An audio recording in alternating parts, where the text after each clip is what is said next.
pessoal, então é o seguinte, vamos lá para a primeira aula sem muita enrolação. Hoje a gente vai falar de blockchain. Blockchain que é um conceito muito importante para esse mercado. As operações que você realiza, né, dentro de Binance, dentro de Hobbit e dentro de outras corretoras, todas elas passam por uma blockchain. A gente tem algumas moedas e essas moedas têm as suas blockchains. Um exemplo é o Bitcoin. O Bitcoin tem a sua própria blockchain e foi a primeira blockchain a ser criada. A gente tem também a blockchain do Ethereum, né? Tem como moeda corrente o Ether, né? E o Ethereum, com a sua blockchain, foi a segunda, né, blockchain a ser criada, tá? Então, a blockchain é um conceito muito importante. A gente tem também como terceiro exemplo, para você fixar bem, a ADA Cardano. A ADA Cardano tem sua própria blockchain, onde a moeda corrente é a ADA, tá? Mas, afinal, o que é uma blockchain? Né? A gente tem que ter em mente que blockchain é como se fosse um conceito de um livro-razão imutável, tá? Eu peço a vocês, por favor, para começar a anotar, tá? Anote, porque são informações um pouco técnicas e é preciso que vocês anotem para não esquecer, tá? Senão vocês acabam esquecendo. E são coisas importantes, pois quando você estiver operando dentro de uma exchange, você vai lembrar que tudo aquilo está passando dentro de blockchains, tá? Então, o que é uma blockchain? Blockchains é uma cadeia de blocos, né? E essa ideia, ela não é nova, né? Ela já foi pensada, Stuart Saber, Scott Stornetta, né? Em 1991. Eles lançaram um artigo em 1991 explicando o primeiro conceito de blockchain, né? Mas isso ainda não traz para vocês a definição correta de blockchain. Então eu vou falar ela agora. Blockchain é um livro-razão imutável, né? Uma lista de crescimento contínuo de registros, chamados blocos. E cada bloco é um ligado ao outro, tá? Deixa eu só pegar uma caneta aqui, eu vou mostrar para vocês. Exemplo, a gente vai ter um bloco inicial, conhecido como bloco Gênesis.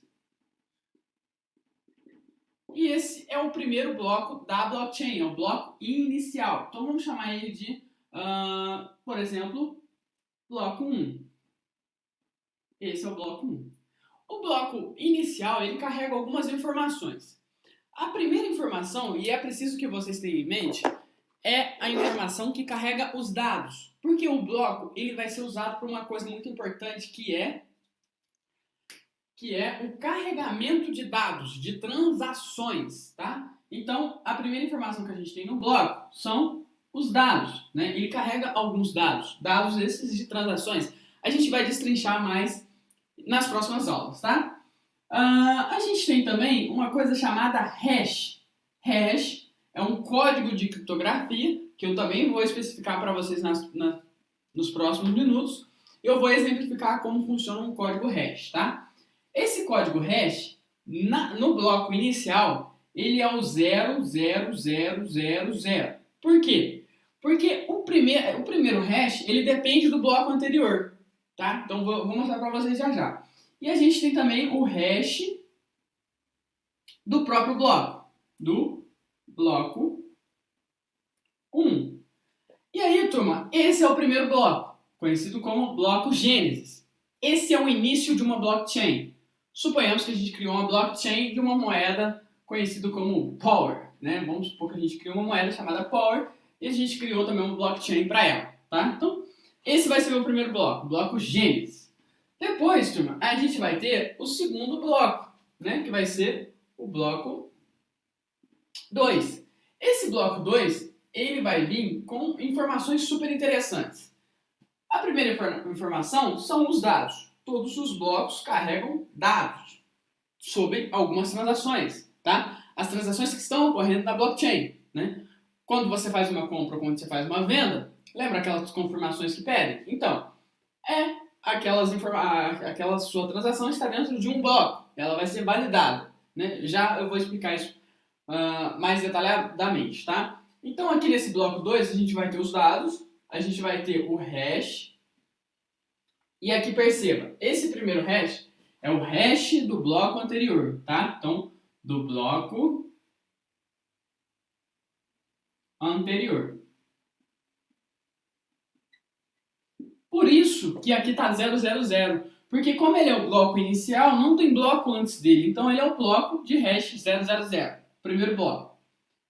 Já aqui nesse segundo hash, a gente tem, por exemplo, o hash do bloco 1, vamos supor que é 000FA205. Exemplo, tá? Então, aqui nesse segundo bloco, o primeiro hash, que corresponde ao hash do bloco anterior, vai ser hash 000FA205, tá? Porque é o hash do bloco anterior, tá? E a gente tem o hash do próprio bloco, que aí vai ser uma mistura entre o hash do bloco anterior mais as informações dos dados, tá? E aí a gente pode, por exemplo, ter um hash 00H205F12, por exemplo, tá? Um novo hash foi formado.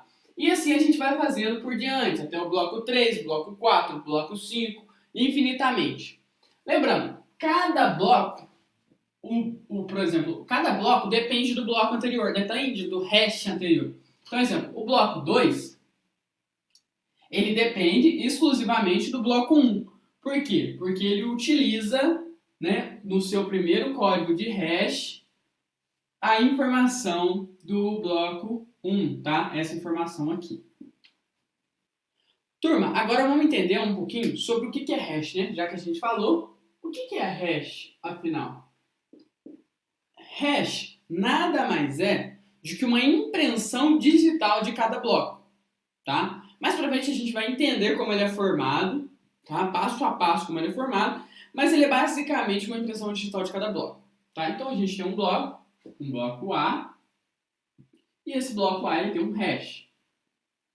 E esse hash, ele somente é deste bloco. Não vai existir nenhum outro bloco que tenha o mesmo hash que ele, tá? Por exemplo, 00FA15.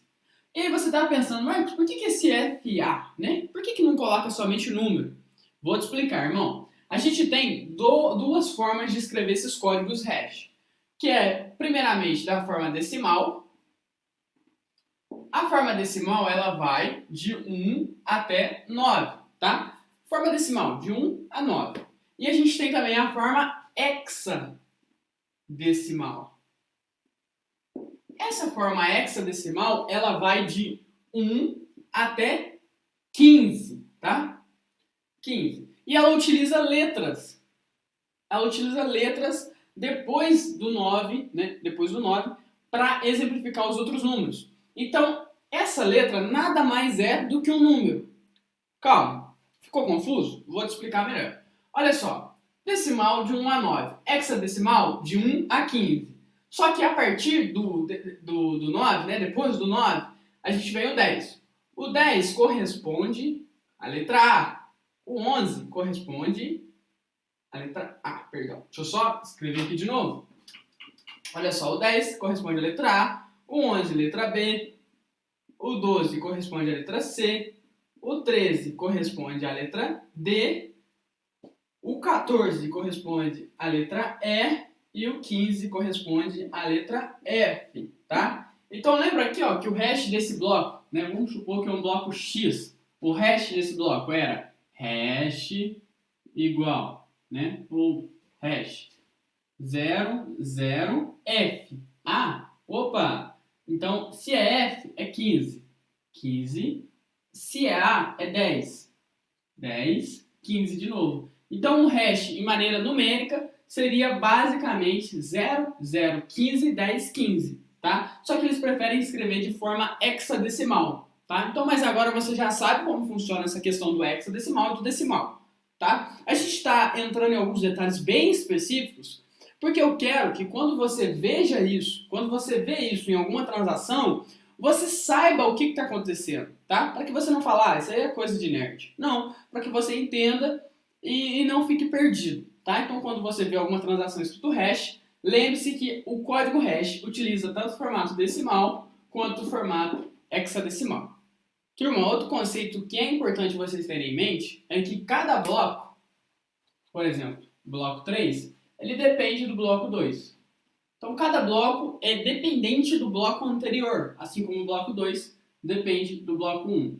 Essa dependência, ela se dá pelo número hash, né? O número hash inicial do primeiro bloco. Vou exemplificar mais. Exemplo, o bloco 1, a gente tem aqui os dados como informações, a gente tem o hash do bloco anterior, como não tem bloco é 0000, e a gente tem o hash do próprio bloco. O hash do próprio bloco é 1, 2, 3, 4, 5, 6. No bloco 2, a gente vai ter os dados, a gente vai ter o hash do bloco anterior. Quem que é o bloco anterior? O bloco 1. E o hash do bloco 1 é 1, 2, 3, 4, 5, 6. Então, o hash do bloco 2, né, na parte de hash anterior, vai ser hash 1, 2, 3, 4, 5, 6.